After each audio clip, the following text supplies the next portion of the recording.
इसके बाद बलि की कथा आती है। बलि प्रहलाद के नाती हैं। प्रहलाद के विरोचन, विरोचन के बलि। बलि प्रहलाद के नाती हैं। यज्ञ कर रहे थे और उन्होंने संकल्प किया था अगर उनका जो यज्ञ चल रहा था ना वो पूरा हो जाता तो फिर राक्षसों को कोई हराने वाला नहीं था। भगवान वामन का रूप बनाकर बलि के दरवाजे पर पहुंच गए, आवाज लगाई। बलि यज्ञ की तैयारी कर रहा था। बलि ने आके पूछा, हाँ महाराज। बोले हम याचक बन के आए हैं। बोले मांग लो। बोले हमें 3 पग भूमि दे दो। बलि ने कहा कि आप कुछ मांगने आए हैं कि मेरा अपमान करने आए हैं? आपको पता है आप किसके दरवाजे पे आए हैं? बोले हाँ महाराज बलि के। बोले तो कुछ मांगो, धन मांग लो, गाय मांग लो, आश्रम मांग लो, जो चाहिए सो मांग लो, और ये 3 पग भूमि। भगवान ने कहा वो भी मैं अपने पैरों से नापूंगा, तेरी 3 पग भूमि नहीं चाहिए।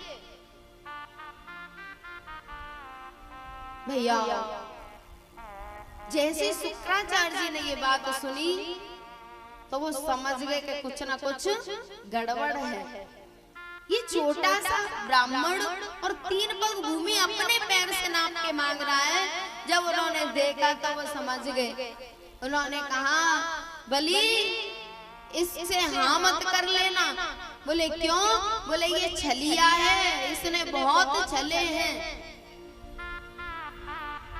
ये तुझे छलने के लिए आया है।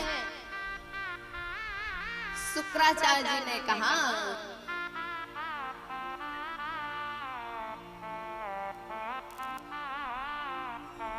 जाइने राजा हरिश्चंद्र चले ले, बन के सिंह बनी का। बलि इसके चक्कर में मत आना, इसने बहुत छले हैं और तुझे भी छलने के लिए आया है। बलि ने कहा गुरुदेव आप जो कह रहे हो ना, यदि वही बात सत्य है कि ये वही श्री हरि है तो मैं जानबूझ के इनके हाथों से छलना चाहता हूँ, ये मुझे छल ले। भगवान ने कहा कि संकल्प करो। जैसे संकल्प के लिए जल लिया तो शुक्राचार्य सागर की ठोठी में बैठ गए। भगवान ने देखा अच्छा शुक्राचार्य जी मानेंगे नहीं, तो एक कुश लिया और उसमें डाल दिया तो उनकी एक आंख फोड़ दी। वो चले गए कि अब तुम जानो तुम्हारा काम जाने। भैया बलि ने संकल्प किया और जैसे ही संकल्प किया तो भगवान ने अपना आकार बढ़ाना शुरू किया। जैसे ही आकार बढ़ाया तो एक पग में नीचे के लोक नाप लिए, एक में ऊपर के। भगवान ने कहा बलि अब बता तीसरा पग कहाँ रखूं? पदानि त्रीणि दैत्येन्द्र संवेतानि पदा मम। राजन अब अपना तीसरा पद कहाँ रखूं? बलि ने कहा भगवान अभी आपने मेरी संपत्ति को नापा है, अभी संपत्ति का मालिक तो जिंदा है। मेरे सिर पे अपना चरण रख दो। भगवान ने बलि के सिर पे चरण रखा और बलि ने सब कुछ दे दिया तो भगवान ने बलि को बंदी बना लिया, बांध लिया बलि को। किसी ने कहा भगवान बेचारे ने अपना सब कुछ आपको दे दिया और आपने उसको बंदी बना लिया, ये कौन सा तरीका है? भगवान ने कहा भैया मुझे भय है कि कहीं ये इतना बड़ा दान करने के बाद अहंकार ना कर ले कि मुझसे बड़ा दानी इस दुनिया में, इसका किया कराया सब नष्ट हो जाएगा, इसलिए मैंने इसको बांध के और इसके अंदर कहीं दुर्गुण उत्पन्न ना हो जाए। ब्रह्मण्यमनुग्रहणामि तद्विषो विदिनोम्यहम् यन्मदः पुरुषस्तब्धो लोकं मां चावमन्यते। जो मेरी शरण में आता है या मेरा हो जाता है, मैं उसके अंदर घुस के उसके दुर्गुणों को रुई की तरह धुन देता हूँ, नष्ट कर देता हूँ। इसलिए मैंने इसको बंदी बनाया है। भैया, भगवान ने बलि को छोड़ा और उससे कहा कि कुछ मांग ले। बलि ने कहा, महाराज आप कब के दानी हो गए? आप तो थोड़ी देर पहले मुझसे 3 पग भूमि मांग रहे थे, अब मुझे दे रहे हो। भगवान ने कहा, अब भूमि तेरी नहीं है, अब सब कुछ मेरा हो गया, तू कुछ मांग ले। बलि ने कहा, मुझे कुछ नहीं चाहिए। भगवान ने कहा, ठीक है, तुझे नहीं चाहिए तो मैं तुझे सुतरलोक का राज्य देता हूँ, पाताल लोक का राजा बनाता हूँ। बोले ठीक है। बलि ने कहा कि अब मैं कुछ मांग लूं? बोले हाँ। बलि ने कहा कि मेरे महल के जितने भी दरवाजे हों और मैं जिस दरवाजे से निकलूं वहां पर मुझे आपके दर्शन होने चाहिए। भगवान ने कहा ठीक है। प्यारे अपने बचनों में बंध गए और बलि के साथ चले गए पाताल लोक में। अब बहुत दिन हो गए, भगवान लौट के नहीं आए तो लक्ष्मी जी को चिंता हुई। सोचने लगे कि हमारे स्वामी कहाँ चले गए। नारद जी आए, भ्रमण करते हुए नारद जी से पूछा, नारद बाबा हमारे स्वामी कहाँ गए हैं? नारद जी ने कहा, तुम्हारे स्वामी की नौकरी लग गई है। लक्ष्मी जी ने कहा कि मैं सारे संसार को देती हूँ और मेरे स्वामी किसकी नौकरी करेंगे?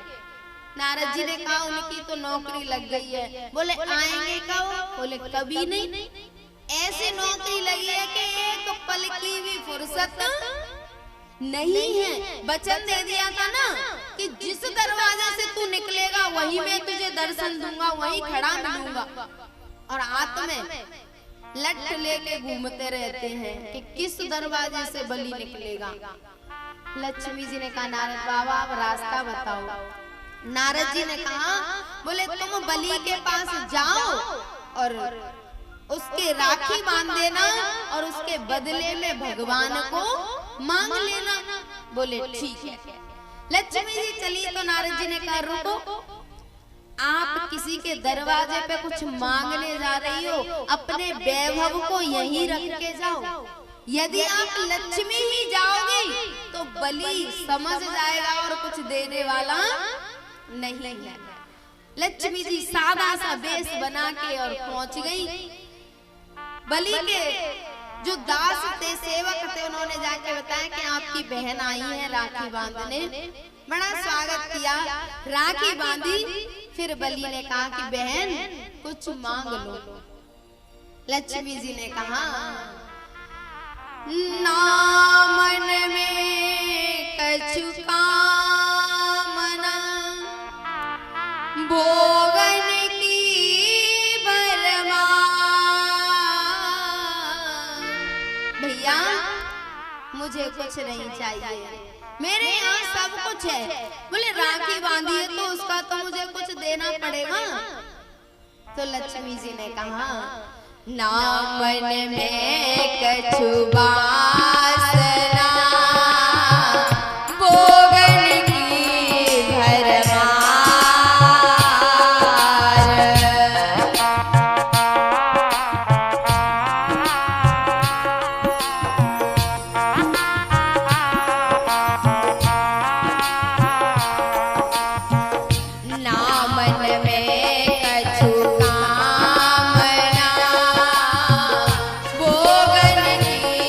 भरमा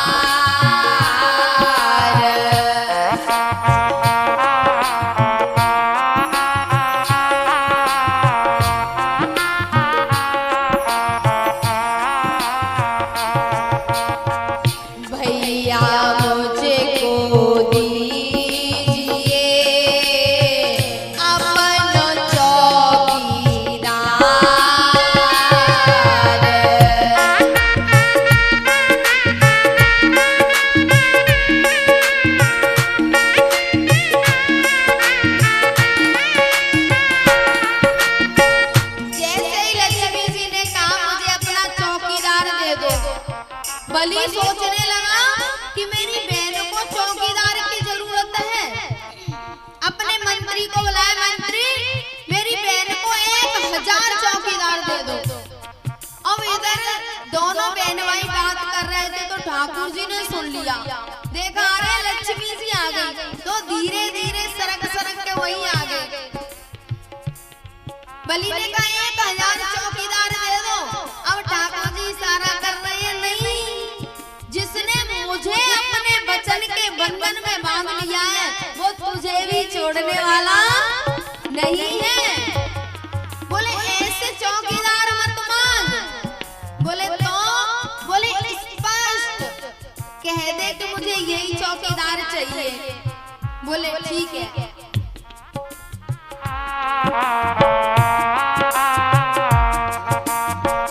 ना मन में कछु कामना, भोगन की भरमार।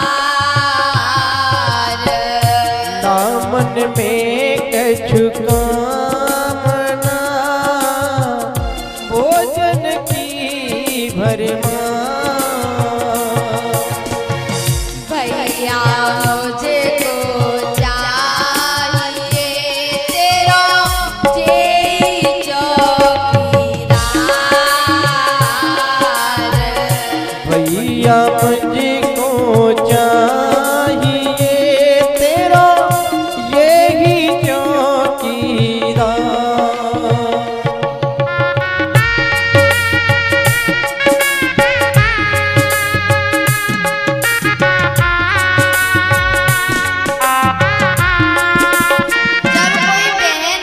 अपने भाई के राखी बांधती है ना तो यही मंत्र बोलती है, ये नवतो बलि राजा दानवेंद्रो महाबला, तेन काम प्रतिवत नामी, रक्षे माचला माचला।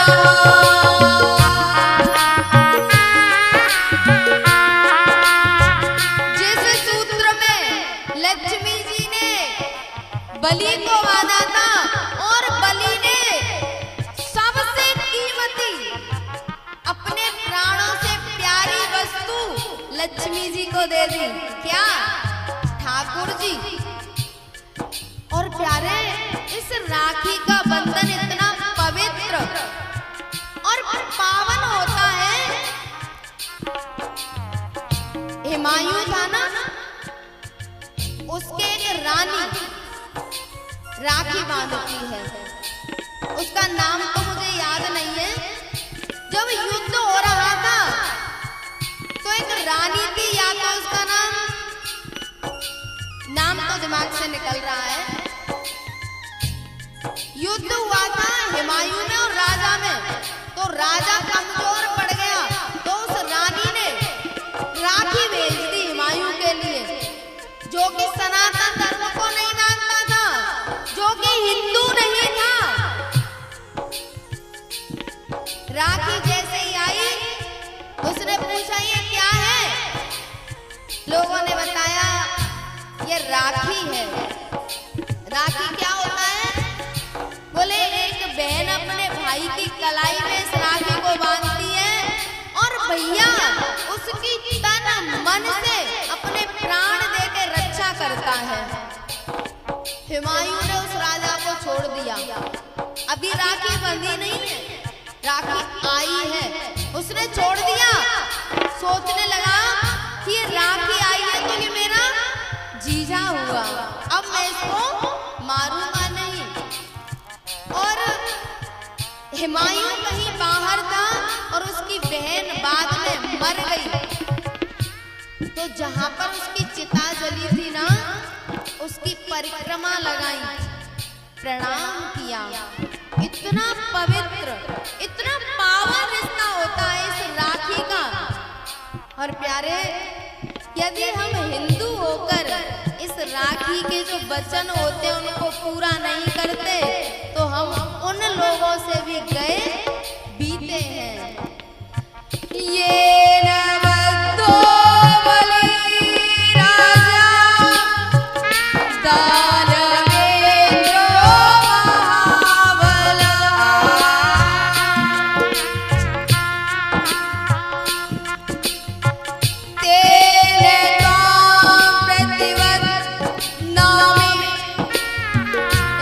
लक्ष्मीमाचल माचल।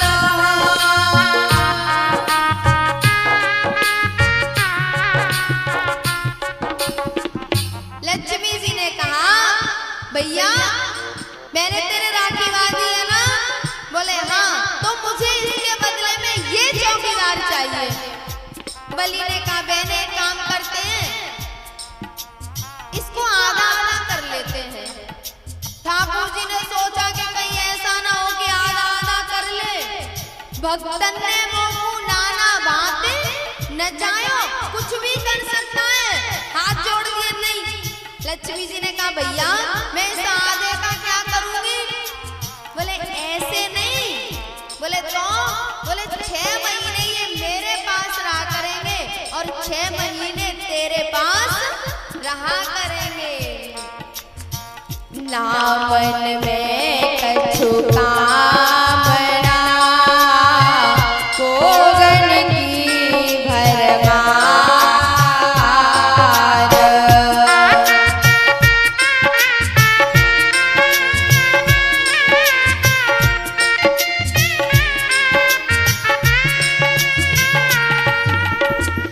भैया मुझको दीजिए तेरो यही चौकीदार।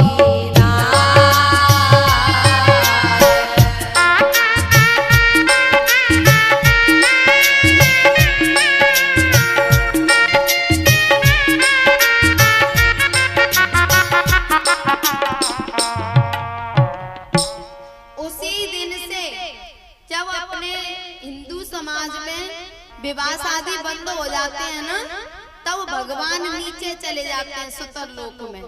और जब भगवान ऊपर आते हैं, जिसको देवउठनी एकादशी कहते हैं, देवउठनी एकादशी को भगवान ऊपर के लोकों में आते हैं और उसी दिन से हमारे यहाँ विवाह शादी शुरू हो जाते हैं। भैया बलि को भगवान ने